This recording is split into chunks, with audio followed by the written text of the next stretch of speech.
D'un bidonville à la primature, les parcours remarquables des non-politiques et cet homme, c'est Augustin Matata Ponyo. Un ouvrage écrit par Chitenge Lubabu Mutubile Kapilou et Bertin Makolo Massoso. Voilà. Moussoissois. Voilà, Moussoissois, merci. Moussoissois, bien, c'est bien prononcé. Une coprésentation de Floride Zantoto, bienvenue. Merci David. Voilà, et aussi notre invité, c'est l'un des rédacteurs de cet ouvrage, c'est monsieur ou le professeur Bertin Makolo Moussoissois. Bienvenue, professeur. Merci. Voilà. Professeur, pourquoi vous aviez choisi les noms d'Augustin Matata Ponyo alors qu'il y en a 25 premiers ministres et votre choix, c'était sur Augustin Matata? Alors, merci beaucoup d'abord pour l'invitation et pour cette première question. La réponse, avant de vous donner la réponse qui s'impose, je dois d'abord dire que cette œuvre, cet ouvrage, est une initiative du journaliste Chitenge Lubabu qui nous a quittés il y a 3 ans. Il y a 3 mois, pardon. Il y a 3 mois. C'est au mois de novembre. Voilà. Il avait été fasciné par la personnalité et les performances de Matata Ponyo, alors Premier ministre. Il se disait, voilà un de modèles que nous pouvons proposer à notre jeunesse, à notre population et à notre jeunesse. Il est allé le rencontrer, lui demander s'il ne pouvait pas écrire un livre sur sa vie. Évidemment, le Premier ministre n'avait pas vu d'inconvénient. Chitenge Lubabu n'était pas à sa première biographie de grands hommes. C'était un exercice auquel il était déjà habitué. Et c'était un exercice auquel, c'est bien dit, il était habitué. Voilà, il s'est mis à écrire le livre. Voilà que le Premier ministre termine son mandat. Le livre n'apparaît toujours pas.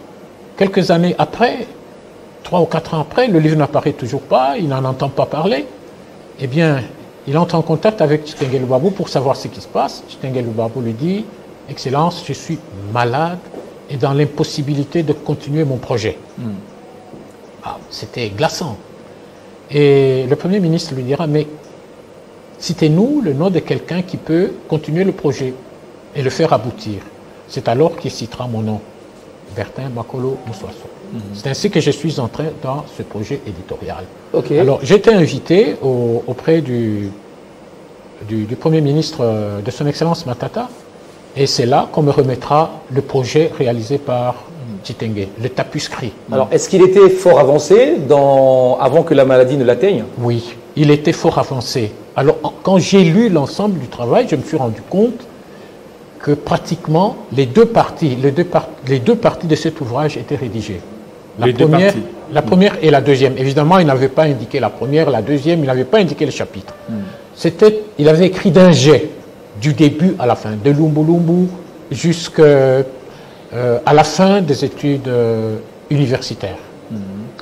Alors, et pourquoi vous avez accepté de continuer cette œuvre et Augustin Matata Ponyo? Ah, mais justement, alors je rejoins la question que vous avez posée et là, j'épouse le point de vue de Chitenge Lubabu. Nous avons la même vision. C'est vrai qu'il y a plusieurs premiers ministres, il y a eu plusieurs premiers ministres, mais celui-ci a été fascinant. Matata Ponyo a été fascinant d'abord par sa simplicité, par une sorte d'humilité qui se dégage de son être. Vous l'aviez rencontré bien auparavant? Je ne l'avais rencontré comme tous les compatriotes à la télévision. Déjà, en voyant l'homme à la télévision, il y a une sorte d'humilité, de simplicité qui s'est dégagée de lui. Alors, au point que certaines personnes, si vous permettez, posaient la question de savoir s'il n'avait pas fait ses études au grand séminaire, s'il ne se destinait pas à la prêtrise, ce qui n'était pas le cas. Mais il n'y a pas que la personnalité qui attirait l'attention, mais il y avait des performances. Alors, parmi ces performances, il y a déjà quelque chose que tout le monde a ressenti et qui continue jusqu'à ce jour, c'est le fait que nous sommes payés à la banque. Ça nous a touché dans notre Vous êtes un des bénéficiaires. Nous sommes les bénéficiaires de cette opération. Bancarisation. La bancarisation. Comment vous l'aviez vécu, vous, avant que vous ne soyez bancarisé? C'était comment cette calvaire? Ah, mais si vous voyez comment, même nous, dans une institution comme l'université, comment nous étions payés, vous auriez eu pitié de nous. C'était malheureux. On s'alignait pour recevoir, ce n'est pas un salaire monumental. On s'attroupait même. C'était pas sérieux. C'était pas honorant. Non, ça n'honorait pas notre profession, ça n'honorait pas notre pays non plus. Ça n'honorait pas la mission qui nous est confiée auprès de la jeunesse. Et voilà pourquoi. C'est parmi les choses qui étaient touchantes, qui nous ont touchés dans notre quotidien. Alors, vous avez dit que vous aviez rencontré Matata Ponyo pour la toute première fois. Alors, relatez-nous comment ça a été la première impression quand vous l'aviez rencontré pour la toute première fois. Non, mais c'était... Sur proposition, évidemment, de Chitenge. De Chitenge Lubabu. Non, je ne me trouvais plus devant l'écran de la télévision, mais j'avais l'homme en chair et en os. Oui. Mais c'était exactement l'impression qu'il donnait quand je le voyais à la télévision et de tout près. C'était un homme simple, très simple, allant droit au but. Hein, il n'est pas allé par quatre chemins. Donc, il va à l'essentiel. De quoi s'agit-il? Il m'explique en quelques mots, il me pose des questions et il me donne le tapuscrit.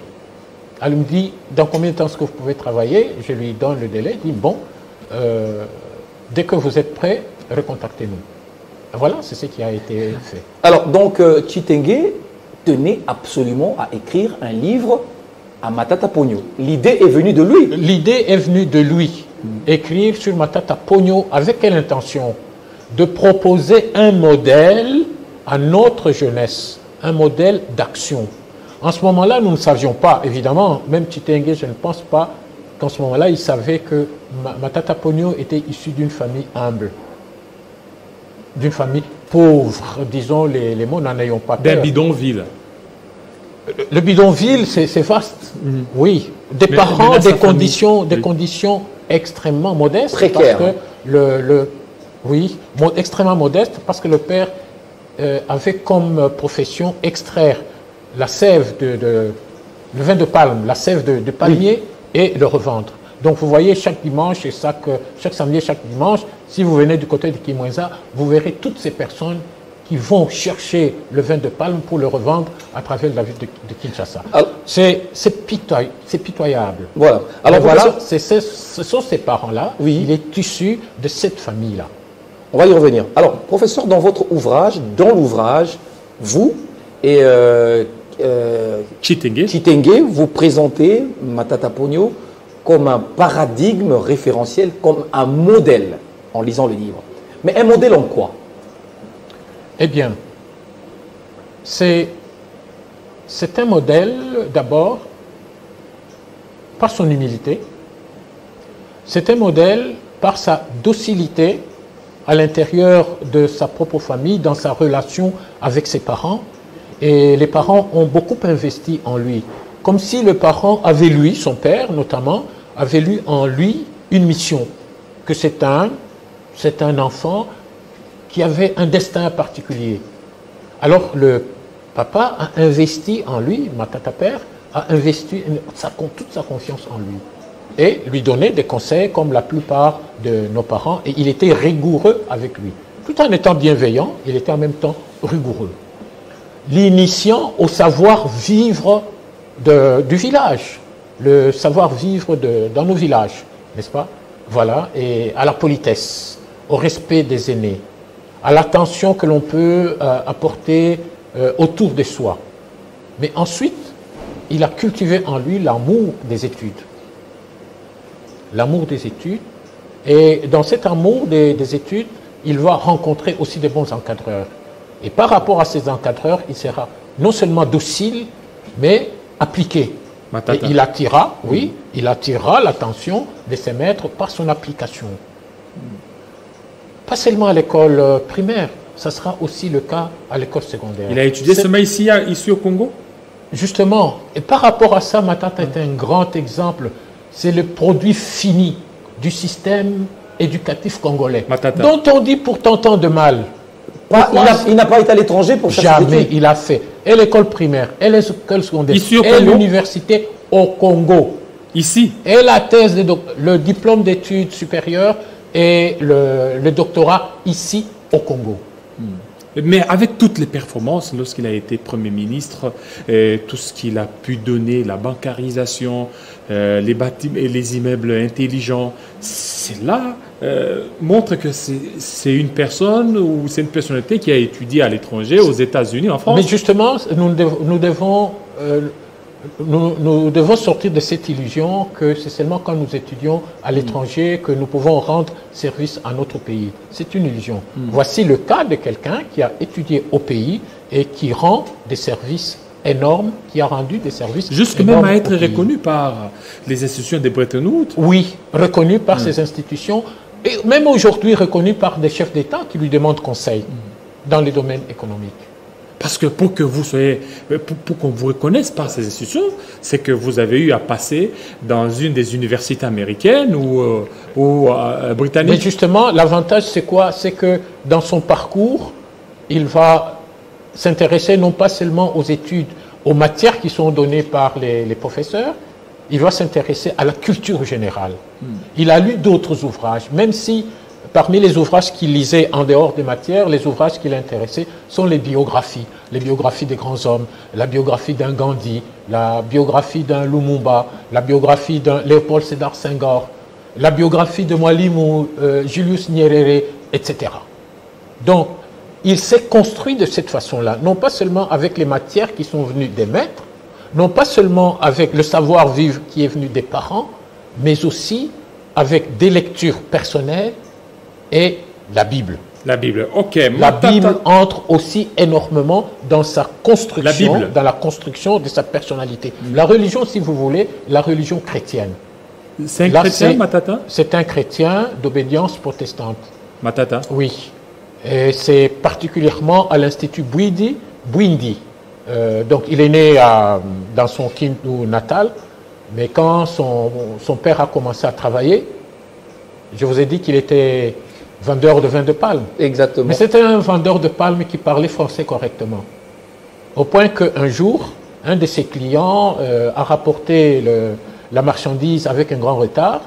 Il a demandé qu'on explique quand même au chef pourquoi il est en retard. Alors, le père de Matata écrira une lettre au directeur de la CADESA pour excuser le chauffeur qui était en retard avec le produit. Le directeur qui était courroucé reçoit la marchandise, bien sûr. Au lieu de gronder son chauffeur, il prend la lettre, il prend connaissance de la lettre et il s'apaise. Il dit, mais c'est l'homme chez qui vous achetez ce produit qui a écrit cette lettre? Il dit oui. Il sentira le besoin d'entrer en contact avec le vendeur de vin. Il l'invitera. Il dira, mais messieurs, pourquoi perdez-vous votre temps à vendre le vin de palme alors que vous savez écrire si bien le français?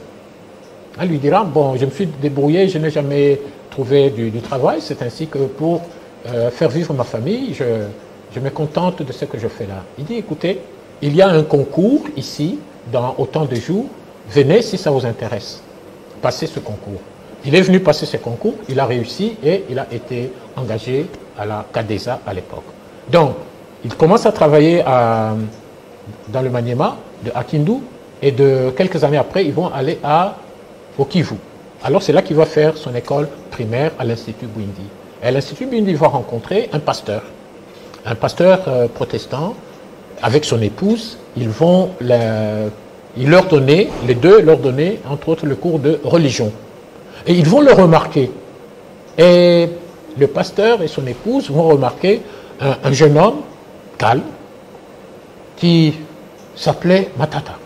Donc les noms étaient en contradiction avec la personnalité devant laquelle il s'est trouvé. Okay. Ils se rendront compte que c'était plutôt un jeune homme très réceptif et avec des sentiments religieux évidents. Donc il se construira, ça contribuera à sa construction, à la construction de sa personnalité, à faire de lui un homme de valeurs. Il y a en lui cette intériorisation des valeurs chrétiennes. Les valeurs chrétiennes sont enracinées en lui. Cette humilité dont je vous ai parlé et l'amour du prochain. Il est très sensible à l'autre. Voilà, très sensible à l'autre. Alors, revivez ce qui a été hier, le baptême du livre Matata Pogno d'un bidonville à la primature. Matata Pogno d'un bidonville à la primature, parcours remarquable d'un homme politique. C'est un ouvrage biographique de l'écrivain et journaliste Chitenge Lubabo, qui retrace l'enfance, la vie et le combat d'Augustin Matata Pogno. Qu'il était nécessaire qu'il écrive ces livres que nous présentons aujourd'hui parce que, dit-il, la jeunesse a besoin de modèles. Cet ouvrage de 220 pages réparti en 3 parties a été baptisé en présence de plusieurs personnalités du pays. Dans la vie, précède toujours la gloire. Le contenu de cet ouvrage doit interpeller les jeunes à ne pas perdre espoir et surtout à travailler. Ça doit inspirer notre société, une société aujourd'hui qui est dépourvue de valeurs, on va dire intellectuelles, de science et de la recherche. Et Matata rappelle à chaque fois qu'il faut passer par l'écriture. Et c'est grâce à cette valeur qui est en fait gravée dans ces gènes qu'il est descendu du piédestal du pouvoir dans l'humilité la plus totale et sans aucune folie. C'est un message qui stimule, c'est un appel au travail, c'est un appel à faire confiance en soi.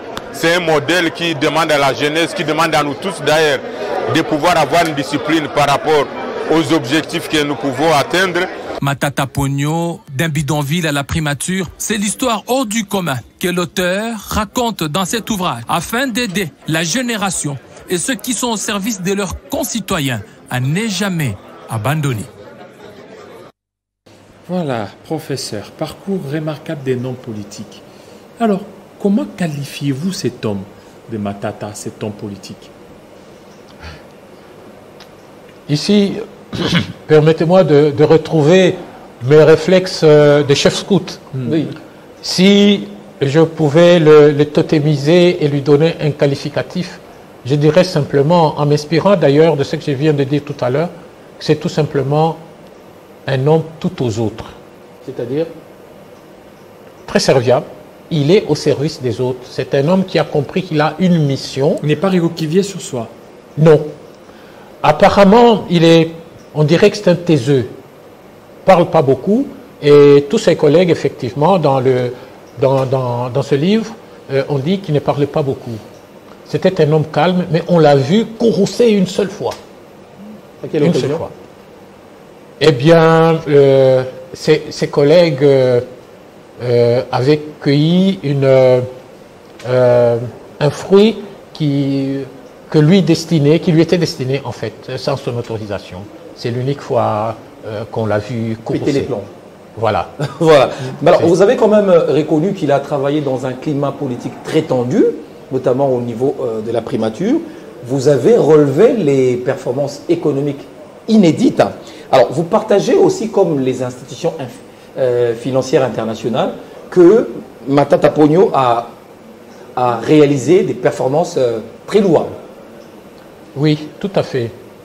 Tout à fait. Dans ce sens que, d'abord, il y a sa formation, il y a ce passage à la banque. Oui. À la banque où il a appris, il a commencé à apprendre le métier et là aussi dans l'humilité. Mais tout en apprenant, il donnait le meilleur de lui-même. En donnant le meilleur de lui-même, il se fait remarquer. Mais c'est quelqu'un qui avait gardé les attaches avec l'université, avec le monde universitaire, qui a eu de bons maîtres, aussi bien le Lubumbashi qu'à Kinshasa. Ici à Kinshasa, il y avait principalement le professeur Tchunzambie, mais il y avait aussi le professeur Kalala François. Kabuya Kalala François. Alors, il est resté en contact avec le monde universitaire à travers ces personnes. Ce qui fait que cet homme qui faisait les tâches quotidiennes, il ne faisait pas seulement d'une façon routinière, c'est quelqu'un qui s'interrogeait, qui pouvait consulter, qui pouvait lire, qui pouvait se documenter. Ce qui fait que son travail était éclairé et pouvait sortir de l'ordinaire. C'est ainsi que lorsque un ministre a demandé à un de ses parents de lui trouver un conseiller à la banque qui sortait de la banque centrale, eh bien, ce monsieur, ce directeur, n'est pas allé chercher dans son village. Il a cherché le meilleur des collaborateurs qu'il avait. Et il va proposer Augustin Matata. Matata Ponyo. Oui. Mais évidemment, Matata Ponyo, comme je l'ai dit, il était bien entouré. Il n'est pas recroquevillé sur lui-même. Il sait s'entourer des personnes sur lesquelles il peut compter. Mais vous avez parlé de modèle, Matata Ponyo le modèle, vous avez relaté l'enfance, le milieu dans lequel il a vécu, ses relations avec les parents, ses relations à l'école, les études et tout ça. Mais est-ce que ce modèle est également au niveau de la gestion, le modèle de gouvernance? Oui. Il l'est. Il est au modèle sur ce plan-là également. C'est un manager. C'est, comme je viens de dire, il sait s'entourer. D'abord, il connaît la mission, la tâche qu'il doit accomplir. Il ne s'accapare pas de tout. Il distribue les tâches. Il délègue et il contrôle. Ah, ça a été une très grande qualité qui se manifeste déjà quand il est conseiller au ministère des Finances, justement. Quand il arrive au ministère des Finances, il y a un directeur de cabinet, il n'y a pas un adjoint. Eh bien, il va se comporter comme s'il était adjoint. C'était un homme qui était au four et au moulin. Mais toutes ces périodes-là lui ont permis d'acquérir des connaissances, des compétences. C'est ainsi que quand il arrive, et comme il y avait une relation avec le BCECO, quand il arrive au BCECO, c'est à la tête du BCECO, ce n'était pas une maison étrangère, c'est un endroit où une maison dont il connaissait les missions principales. Alors, dans le cadre de ces missions, il a dû aussi déléguer et contrôler. Et il a réussi à faire ce travail avec brio. Voilà. Et qu'est-ce qui a fait que Matata se distingue des autres premiers ministres? Parce qu'il y en a eu autant, mais Matata Ponyo est classé parmi les meilleurs premiers ministres. Mais justement, par les résultats qu'il a obtenus. Par les résultats qu'il a obtenus, vous apprendrez par exemple dans ce livre que le gouvernement devait constamment à la banque. Avec Matata, le gouvernement réussira à avoir plus de moyens que la banque, à avoir des moyens, à ne plus dépendre, à ne plus continuer à emprunter de l'argent. Le gouvernement sera à l'aise. Le Premier ministre Matata réussira à fermer différents robinets où coulaient des robinets incontrôlés, où l'argent coulait comme de l'eau. Dès qu'il découvrira, il les fermera. Évidemment, ça ne pouvait pas faire la joie de ceux qui jouissaient de tout cet écoulement. Oui. Mais cet écoulement ira où? Ira au bénéfice de la collectivité nationale. Donc, c'est un résultat dont il faut parler. Donc, dans ce pays, on dit, même les responsables d'aujourd'hui disent, il n'y a pas que les étrangers qui disent que dans ce pays, il y a beaucoup d'argent. Même les responsables actuels, ils disent, il y a beaucoup d'argent. Le problème qui se posait, c'était le problème de l'utilisation de cet argent pour le bien de la communauté nationale. Vous avez parlé de Matata, d'un taiseux. Alors la rigueur, comment, et dans cet ouvrage, d'où est-ce qu'il a hérité ce caractère? Je crois que toutes ces valeurs, la rigueur, la discipline, l'humilité. C'est la rigueur dont il a pris. C'est justement l'importance de ce livre parce qu'il met en valeur les milieux formateurs. Et le premier milieu formateur, c'est le milieu familial. La famille d'abord. La famille d'abord. Nous devons tout faire, nous, c'est une responsabilité collective, nous devons tout faire pour mettre nos familles à l'aise, de façon que les parents se consacrent réellement à l'encadrement des enfants. Il a eu un père rigoureux, qui l'a initié à cette rigueur. Déjà, rigoureux à l'égard, exigeant à l'égard de soi-même. Ça, c'est déjà au niveau de l'enfance. L'acceptation de ces conditions modestes, oui. Apprendre à partager déjà le peu qu'il y a en ce moment-là avec les jeunes frères et veiller à eux, c'est apprendre déjà en ce moment-là à mourir à soi, à faire des sacrifices pour que les autres aient la joie et qu'ils l'aient en abondance. Alors ça, c'est venu du milieu familial. Mais ils vont rencontrer la même rigueur à l'école, parmi les enseignants. Évidemment, c'est un peu brutal parce que là, comme les enseignants que nous les avons connus, pas vous, vous êtes plus jeunes, les enseignants qui étaient plus sévères, qui tapaient les enfants, qui nous fouettaient. Il y avait un fouet dans les écoles, et lui a connu ce cas-là, ou connu ce cas où les enseignants tapaient les enfants, punissaient les enfants. Donc en fait, ce n'était pas par méchanceté, mais c'était pour les amener à cette discipline et à cette rigueur. Pour les former. Oui. Alors, mais et même dans cette pauvreté-là, savoir gérer le peu que l'on a, n'est-ce pas? Il a appris à gérer le peu. Un peu comme Monseigneur Tshibangou dit quelque chose qui me fait penser justement à son Excellence Matata. Monseigneur Tshibangou dit, avec presque rien, on peut faire quelque chose. Avec peu, on peut faire beaucoup. C'est le cas de son Excellence Matata Ponyo. Alors, comment vous pouvez expliquer cette extrême pauvreté, de la pauvreté à la primature, quand on regarde la hutte dans laquelle il a vécu pendant de nombreuses années, cette hutte, et puis finalement, on voit l'habitation officielle d'un Premier ministre, et c'est lui, Matata, qui est Premier ministre. Quand on regarde cette histoire, comment cela est possible? Mais c'est là qu'il y a une très grande leçon. Leçon d'humilité, j'insiste beaucoup sur l'humilité, parce que la première chose que cet homme politique pouvait faire, c'est quoi? C'est faire disparaître toutes les traces de la pauvreté. Mais il l'a laissé. Non seulement il les a laissés, il les a gardés pour les montrer aux autres. Pourquoi les montrer aux autres? Pour leur dire, justement, ne désespérez pas. N'abandonnez jamais. N'abandonnez jamais. Vous êtes pauvre aujourd'hui, mais étudiez, travaillez, prenez de la peine, allez de l'avant. D'où le modèle, d'où la référence. Par rapport à cela, il est un modèle. Regardez, la plupart de nos hommes, tout de suite après l'indépendance, qu'est-ce que nos hommes politiques faisaient? C'est envoyer les enfants où? En Europe. A-t-on déjà fait le bilan de cet effort, de cet investissement? Qu'est-ce que ça donnait comme résultat? Pour la plupart, un résultat... Alors, je me tiens. Vous pouvez regarder aussi du côté des hommes d'affaires, surtout les créateurs. Dès qu'ils ont eu beaucoup d'argent, le premier réflexe c'était quoi? Envoyer les enfants en Europe, étudier à l'étranger.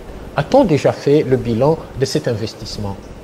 Mais voici qu'il y a quelqu'un qui est resté au pays, qui a étudié dans les écoles du pays et qui a obtenu de bons résultats. Il y a donc cette humilité-là, cette reconnaissance de nos valeurs. Notre système éducatif n'est pas aussi mauvais qu'on le dit. Notre système éducatif est devant des défis, mais notre système éducatif a des acquis. Quels sont ces acquis? Que devons-nous faire de ces acquis quand on regarde des personnes comme son Excellence Matata dont nous parlons maintenant? Il y a d'autres personnes qui sont dans notre société, nous devons les faire connaître aussi. Mais le cas de Matata, c'est Tshitengelu Babou qui nous aide, qui nous a aidé à en parler, qui nous aide à en parler aujourd'hui, qui le rend public. Donc, cette humilité, le refus, l'acceptation de ces conditions, et utiliser même ces conditions comme modèle pour aller au-delà.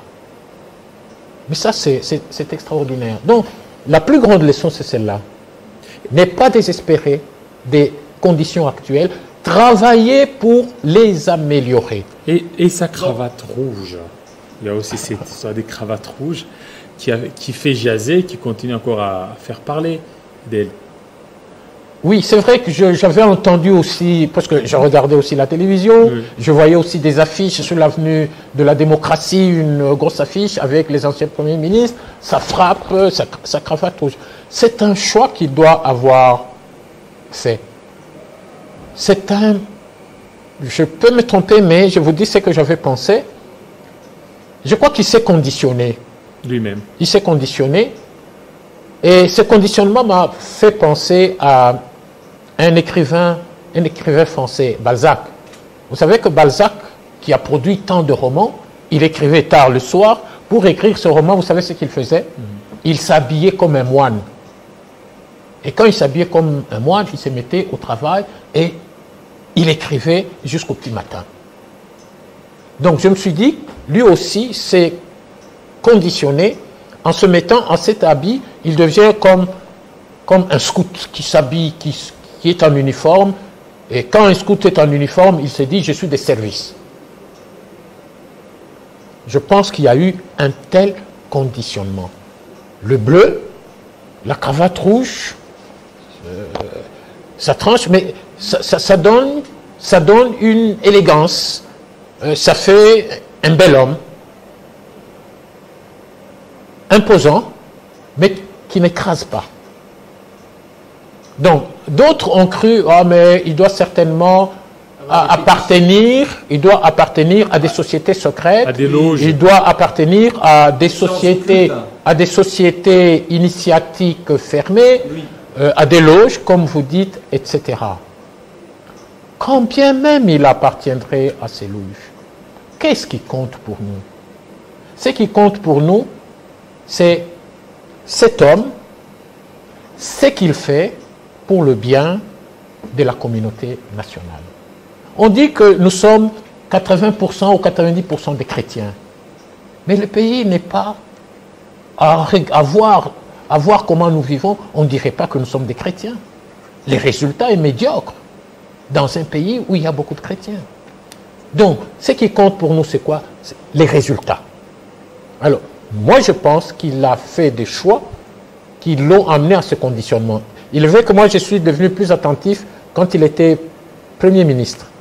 J'entendais parler de Besseko, mais je pense que la cravate rouge, c'est déjà à ce niveau-là. Oui. Au niveau de Besseko et même au ministère des Affaires étrangères, mais moi, au ministère des Finances. Je suis devenu plus attentif quand il était Premier ministre. Donc moi, c'est un choix, c'est un conditionnement. J'ai dit, je m'habillerai de cette façon, toujours presque de la même façon. Alors, il y a comme un